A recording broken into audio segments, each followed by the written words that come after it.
اور شیعت سے آری و خالی اور دشمن تھا. تو خبر پہنچا دی جہانگیر کو کہ جی وہ تو یہ تو شیعہ ہیں، یہ جو قاضی القضات ہیں، آپ کے چیف جسٹس ہیں ہندوستان، پورے ہندوستان کے، آپ کے کراچی کے ساحل سے لے کر اور ہندوستان کے وہ جو نوگو ایریاز ہیں، بر صغیر، کوئی چھوٹی بات ہے؟ بر صغیر، بر اعظم، بر صغیر، اتنی بڑی مملکت. اس وقت 3 بڑے ملک ہیں اس کے اندر، پاکستان، بنگلہ دیش. اس وقت کی بات کر رہا ہوں جب پاکستان، بنگلہ دیش، ہندوستان ایک تھا. اس پوری مملکت پر اگر کوئی قاضی القضات تھا تو وہ قاضی نور اشوستی رحمۃ اللہ علیہ. خبر پہنچ گئی. یہ 11ویں ہجری کے قصے ہیں. ہم کون سی صدی ہجری میں ہیں؟ ہم 15ویں صدی ہجری میں. یہ 11ویں صدی، 400 سال پرانا، 400 سال پرانی شخصیت ہے. مجمع بتا رہا ہے جیسے کل انتقال ہوا ہو. ماشاءاللہ آپ کی شرکت مناسب ہے. صلوات پڑھیں ذرا محمد والے.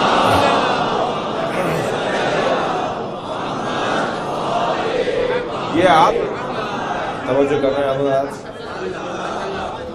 بلا لیا جہانگیر نے کہ بلائیے قاضی صاحب کو، قاضی القضات کو بلائیے، چیف جسٹس صاحب کو بلائیے. کہ آپ شیعہ ہیں؟ اب سارے ملا بیٹھے ہوئے ہیں. میں ملا ہی بولوں گا جو لڑوانے کی بات کرے. جو پیار کی بات کرتا ہے وہ سنی بھی ہو تو عالم ہوتا ہے. جو لڑوانے کی بات کرے وہ کسی مسلک کا بھی ہو ملا ہوتا ہے. ایسے آدمی کو ہم احترام ہی نہیں دے سکتے کہ جو کسی کو نقصان پہنچاتا ہو. سارے ملا بیٹھے ہوئے ہیں اور قاضی صاحب کو بلا لیا اور صدر مملکت اور جو بھی بادشاہت کہیے جہانگیر کی، کہنے لگا آپ شیعہ ہیں؟ حضرت نے فرمایا کہ میں اہل بیت کا چاہنے والا ہوں. کہ اہل بیت کے چاہنے والے تو ہم بھی ہیں. کون ہے جو اہل بیت کا چاہنے والا نہیں ہے؟ وہ شیعہ، وہ مسلمان ہی نہیں ہے جو اہل بیت کو نہ چاہتا ہو. کہنے بس میں اہل بیت کا چاہنے والا ہوں. کہ جی آپ پر شیعہ ہونے کا الزام ہے. انہوں نے کہا دلیل؟ قاضی صاحب نے فرمایا دلیل؟ کہنے آپ نے حضرت علی کے نام کے ساتھ علیہ السلام لگایا ہے. چیف جسٹس، قاضی القضات، اتنا بڑا عالم، اس کو بلا لیا گیا کہ آپ نے علی کو علیہ السلام کیوں بلایا؟ تو انہوں نے بے ساختہ فرمایا کہ میں فقہاء، علماء، مفتیان دین سے سوال کرتا ہوں. قاضی صاحب کا جواب سنیں. کہا میں فقہاء، علماء، مفتیان دین سے سوال کرتا ہوں کہ کیا یہ حدیث سرکار کی ہے یا نہیں؟ یا علی لحموں کا لحمی و دموں کا دمی، یا علی تمہارا خون میرا خون ہے، تمہارا خون میرا خون ہے، تمہارا گوشت میرا گوشت ہے. سب سے کہا مجھے جواب دیں، ہاں نام یہ حدیث سرکار کی ہے یا نہیں؟ سارے فقہا مفتیوں نے کہا، سارے ملاؤں نے کہا ہاں یہ نبی کی حدیث صحیح السند ہے. تو فرمایا میں نے کیا غلط کہا ہے؟ جو نبی کی جان ہو اسی کو تو علیہ السلام کہا ہے. صلوات پڑھیں گے محمد وآلہ.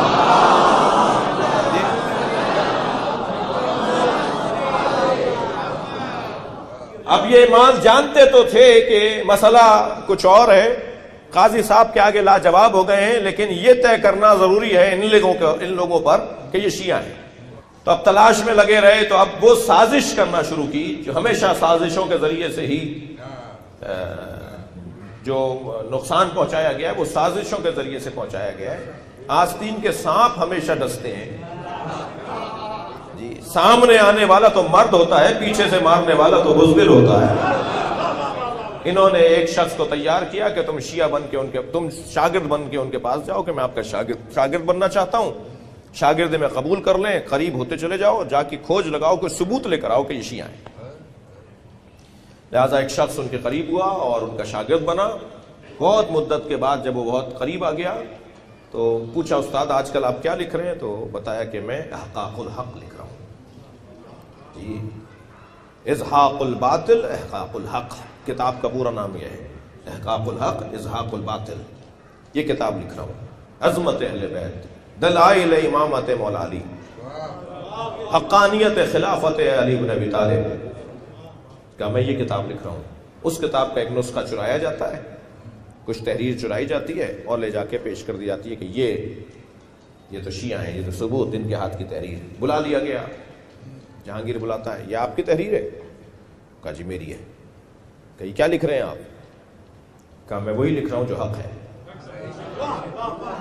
کہا اس تحریر سے ہاتھ اٹھاتے ہیں یا آپ کو سزائے موت سنائی جائے؟ فرمایا اس تحریر سے ہاتھ نہیں اٹھاؤں گا، مرنا سب کو ہے، بہتر تو یہ ہے کہ علی کے نام پہ دم نکلے. سنیں گے آپ؟ ایک ڈنڈے کے اندر کیلیں لگائی گئیں، 70 سال کی عمر ہے. اس مجلس میں بھی بعض بزرگ بیٹھے ہیں جن کی عمریں 70 سال کی ہیں. کچھ دیر کے لیے سوچئے کہ 70 سال کا بزرگ ہوتا ہے. فقیہ اعظم ہے، مجتہد اعظم ہے، اللہ کے ولی ہیں، متقی پرہیزگار ہیں، اور اتنے بڑے متقی پرہیزگار ہیں کہ جناب زہرا نے ان کی شہادت پہ غم منایا ہے. جی میں عرض کروں گا، ابھی آپ سے عرض کرتا ہوں. ایک لکڑی کے اندر کیلیں لگائی گئی، اور وہ لکڑی، وہ ڈنڈا اس وقت تک ان کے زندہ بدن پر مارا جاتا رہا جب تک حضرت آیت اللہ قاضی نور اللہ شوستری رحمۃ اللہ علیہ کی بدن کی گوشت علیحدہ نہیں ہو گیا.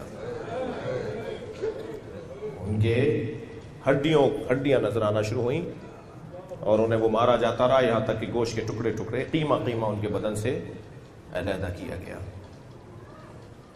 اور پھر اس کے بعد جب ان کی روح پرواز نہیں کر رہی تھی اس کیفیت میں بھی، تو پھر ایک دیگچی کے اندر کھولتا ہوا لوہا ڈالا گیا، اور وہ ان کے سر کے اوپر رکھ دیا گیا. ہاتھ پیر بندھے تھے، ان کے سر میں سے سوراخ ہو کر آپ کا جو مغز تھا نا وہ بہنا شروع ہوا. یہ انداز اپنایا گیا. میں ہاتھ جوڑ کر روتے ہوئے انتہائی خلوص و سچائی سے ان لوگوں سے کہوں گا جو علماء کے خلاف بات کرتے ہیں، سب کو ایک جیسے ایک جملے میں نہیں کہو. ہاں، علماء اچھے بھی ہیں، برے بھی ہیں، علماء حق بھی ہیں، سو بھی ہیں، دنیا دار بھی ہیں، خدمت گزار بھی ہیں، مگر جب آپ سب کو ایک لاٹھی سے ہانک کر بولتے ہیں، میں ان سے ہی بات کر رہا ہوں جو بولتے ہیں، تو خدا کے لیے اپنے الفاظ پر غور کرو. یہ مکتب اہل بیت ایسے ہی یہاں تک نہیں پہنچا. میں کتاب لکھ رہا ہوں جاوید بھائی، 1 صدی ہجری سے 14ویں صدی ہجری تک ہمارے کن کن لوگوں کو قتل کیا گیا ہے. 700 صفحے ہو چکے ہیں. میں 94 سے کتاب لکھ رہا ہوں، 94 سے کتاب لکھ رہا ہوں جی. اور 14ویں صدی ہجری کو آج کل فیئر کر رہا ہوں میں. سینکڑوں کی تعداد میں، سینکڑوں نہیں بلکہ ہزاروں کی تعداد میں مجتہدین ہیں جنہیں ایسے مارا گیا ہے اسی انداز سے، جیسے ایک مثال یہ ہے. آل حکیم کے ساتھ تو کیا ہوا وہ آپ کو پتا ہے. ابھی ہماری صدی میں ہوا ہے، یہ ہماری صدی میں ہوا ہے. ایک طویل داستان ہے.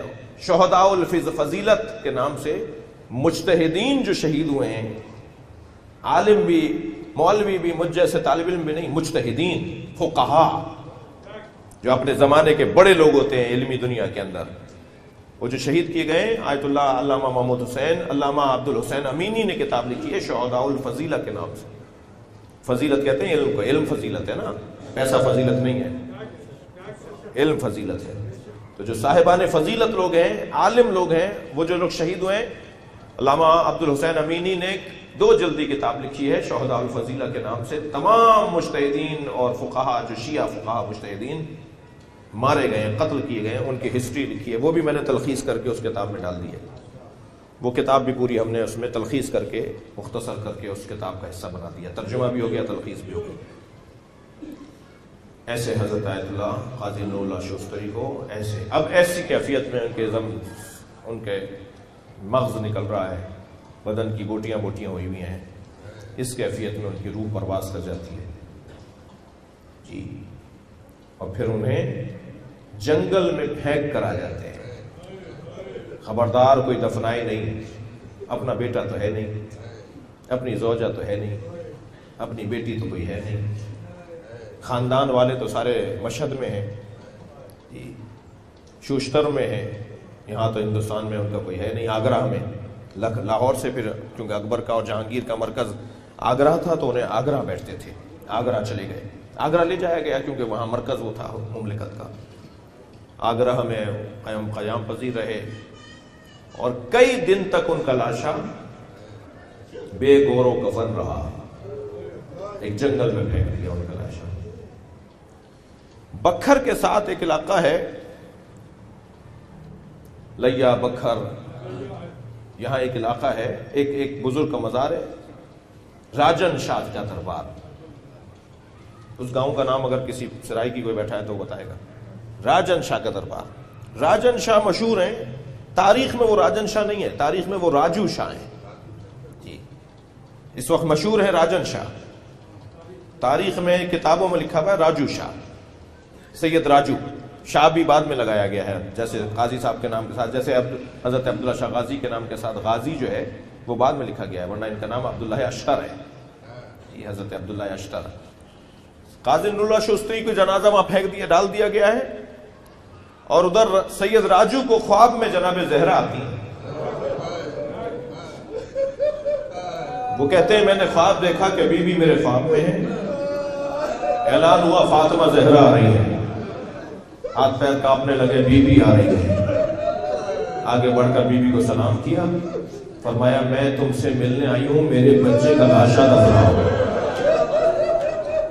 میرے بچے کا لاشا دفناؤ، میرا بچہ بے گور و کفن ہے۔ میں نے کہا بی بی آپ کا بچہ کہاں گور و کفن، بے گور و کفن، کون سا بچہ آپ کا بے گور و کفن؟ تو بی بی نے جگہ بتائی، ایسے پہنچو گے، ایسے جاؤ گے، ایسے پہنچو گے، ایک جنگل آئے گا، اس جنگل میں ان درختوں سے گزرو گے، اور ان درختوں کے درمیان ایک ٹیلا بنا ہوا ہوگا، اس پہ خس و خاشاک ڈالی گئی ہے، اس خس و خاشاک کے درمیان میرے بچے کا لاشا ہے، اسے لے جا کے دفناؤ۔ ابھی یہاں سے چلے ہیں، وہاں گئے ہیں، وہاں پہنچے، اسی جگہ پر ڈھونڈتے ہوئے پہنچے، فقرائی لباس میں، درویشی انداز میں، اور خاص جگہ پر جا کے کھڑے ہوئے، بالکل ادھر ہی جا کے جو بی بی نے پتہ بتایا، وہاں جا کے کھڑے ہوئے تو خس و خاشاک جھاڑیاں سی نظر آئیں، انہیں ہٹایا تو سید نور اللہ شستری علی اللہ مقامہ کا لاشا تھا، انہوں نے وہ لاشا دفنایا، اور پھر آ کر بتایا کہ یہ جگہ، اس جگہ سید کی قبر بنی ہوئی ہے، تم اپنے بچوں کو بتانا، تم اپنے بچوں کو بتانا۔ 100 سال تک ان کی قبر سینے کے مطابق چلتی رہی کہ سید نور اللہ شستری کی قبر کہاں ہے، صدری علم کے تحت چلتی رہی، اور پھر بعد میں جب یہ حالات بہتر ہوئے، حالات تبدیل ہوئے، تب آہستہ آہستہ اس قبر کو پکا کیا گیا، قبر پر ایک چھپرا ڈالا گیا، اور آج الحمدللہ بہت بڑا مزار ہے آگرہ میں، میں خود حضرت کی قدموں کا بوسہ دے کر آیا ہوں۔ آگرہ شریف میں جب گیا، آگرہ میں جب گیا، شہر میں، بالکل شہر کے اندر، آگرہ کے شہر میں، آگرہ شہر کے بالکل وسط میں ایک پل ہے، اس کے ساتھ ہی مزار ہے، پل یہ بعد میں بنایا، پاکستان کی تقسیم کے بعد بنایا وہ پل، مین روڈ کے اوپر مارکیٹ ہے بہت بڑی، اس کے ساتھ ایک بڑا دروازہ ہے، اندر جائیں گے تو بڑا مزار ہے، اور ایرانی حضرات اس مزار کو دوبارہ سے تعمیر کر رہے ہیں، اور ایسے ہی تعمیر کر رہے ہیں جیسے امام زادوں کے مزار ہوتے ہیں، کیونکہ زیدی سید ہے سید نور اللہ شستری، امام زین العابدین کی نسل سے ہے، 11ویں صدی ہجری کے ہمارے عالم، شہید عالم، ان کی قبر، ان کا مزار آج مرجع خلائق ہے، اور لوگ ان کی قبر کی زیارت کے لیے دعائیں پوری ہوتی ہیں، وہاں مرادیں پوری ہوتی ہیں ان کی قبر پر۔ اللہ کا ولی، سیدہ کا بیٹا۔ میں تو بس یہ کہہ کر اپنی بات کو مکمل کروں کہ بی بی کے القاب میں ایک لقب ہے مزتہدہ، اور مزتہدہ لغت میں اس اونٹنی کو کہتے ہیں جس کے بچے کو اس کے سامنے رہر کیا گیا، اور اصطلاح میں فاطمہ زہرا کو کہتے ہیں، اور جب بی بی کو سلام کرتے ہوئے آپ کہتے ہیں سلام ہو مزتہدہ بی بی پر جن کے بچوں کو ان کے سامنے رہر کیا گیا ہے۔ میں ہاتھ جوڑ کر سیدہ سے کہوں گا بی بی آپ کے کون سے بچے کو آپ کے سامنے مارا؟ عجب نہیں آواز آئے میرا محسن مارا گیا، عجب نہیں آواز آئے میرے حسن کے جگر کے ٹکڑے باہر آئے، بی بی کی آواز آئے گی میرا حسین کربلا کے میدان میں مارا گیا، میری نسل میں کتنی سید اولادیں میری ماری گئی، کیسے